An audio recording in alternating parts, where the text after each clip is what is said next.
Si tu navigues sur internet, il ne te viendrait jamais à l'idée de donner ton mot de passe et tes identifiants de compte bancaire à un inconnu. Et pourtant, c'est ce que tu pourrais faire sans même t'en rendre compte si tu utilises un navigateur boosté à l'intelligence artificielle. OpenAI, l'entreprise derrière ChatGPT, vient de dévoiler Atlas, son navigateur web qui vient concurrencer Google Chrome. Et la différence avec Chrome, c'est que Atlas est pensé avec ChatGPT de A à Z.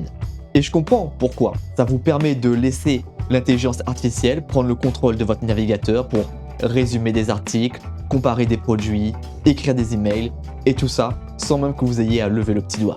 Mais il existe un risque, ça s'appelle le prompt injection.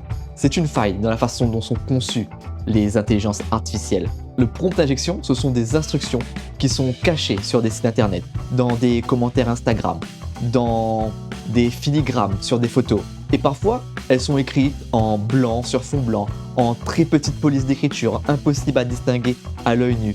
Et si par exemple dans un email, il est écrit d'envoyer immédiatement en réponse à cet email tous vos mots de passe et vos coordonnées de carte bancaire par exemple, l'intelligence artificielle va s'exécuter comme si cette commande venait de vous. Et c'est là tout le danger des navigateurs internet boostés à l'intelligence artificielle. Alors moi, personnellement, j'utilise ce type de navigateur. Mais ce que j'en fais, c'est que j'en fais pas mon navigateur principal. Quand j'ai vraiment besoin de donner une tâche très précise et que seule une intelligence artificielle pourra faire à ma place.